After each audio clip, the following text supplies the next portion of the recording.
Tom Howard had spoiled Jane Lawson for more than 20 years. She had thought that they would naturally end up together, get married, have children, and live a happy life. Until one day, Tom brought a girl back and told her, "Jane, she's your sister-in-law." "Tom, my photography work won an International Gold Award." Jane Lawson burst excitedly into Tom Howard's room. Overwhelmed with joy, she couldn't help but throw herself into his arms, just like she had countless times when she was little. But in the next moment, a heavy slap landed on her face. Haley Bundred, who had just stepped out of the bathroom wrapped in a towel, delivered the slap before angrily pushing her away. "Jane, I'm still his official girlfriend, and yet you're throwing yourself at him like this. What's your intention? Are you so shameless that you have to seduce your brother?" Jane's face burned with pain. Her eyes brimmed with tears, but they didn't fall. Yes, how could she forget? Tom had a girlfriend now, and they were going to get married soon. Jane had been an orphan since childhood. Later, the Howard family had taken her in out of kindness, and Tom had spoiled her for many years. She had long grown used to clinging to him. She looked at Tom with a mix of grievance and hope in her eyes. Surely, he wouldn't let her be mistreated like this? But Tom's gaze was cold, his tone even colder. "Jane,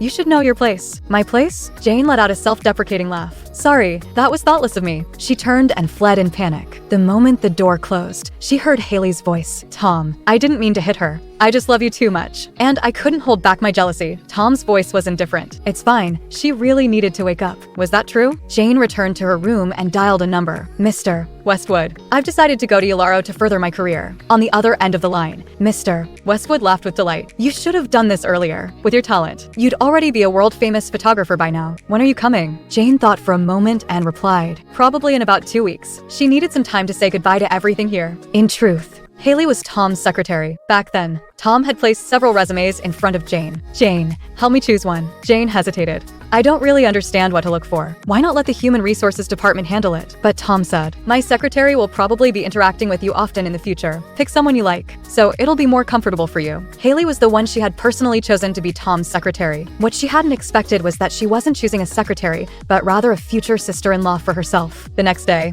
Haley seemed to have forgotten about the previous incident and insisted on dragging Jane along to try on wedding dresses. "Help me take a look. How does this dress look? Your brother is so perfunctory. No matter which one I wear. He just says it looks good without giving any real opinion." Jane sighed. "It's your wedding dress. As long as you think it looks good, that's what matters." Haley pouted and acted coquettishly. "Jane, you know my background isn't great. I'm afraid my taste isn't refined enough, and I'll embarrass your brother. But you're different. You're a star photographer with impeccable taste. I'm only good at photography and composition.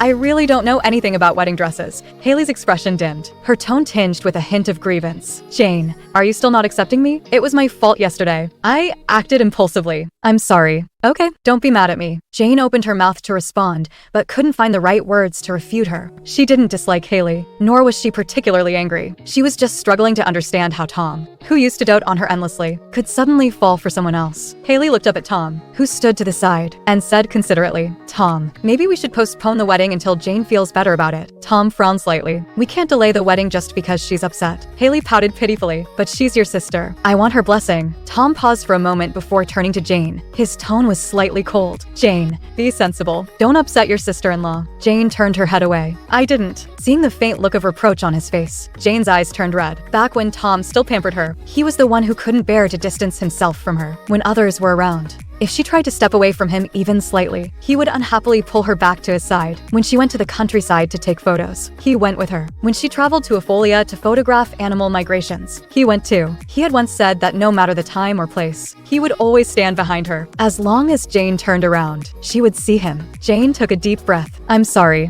I didn't handle things properly and caused a misunderstanding with Haley. I'll be more cautious from now on." Tom nodded slightly. "Good, as long as you understand." Jane murmured in a soft voice, "You two continue with the wedding dress fitting. I'm not feeling well, so I'll head out first." As she turned and left the shop, tears streamed down her face. Jane wiped them away with the back of her hand, then pulled out her phone and booked a plane ticket. In 2 weeks, she would be boarding that flight and leaving this place forever. This meant that she would be leaving Tom as well.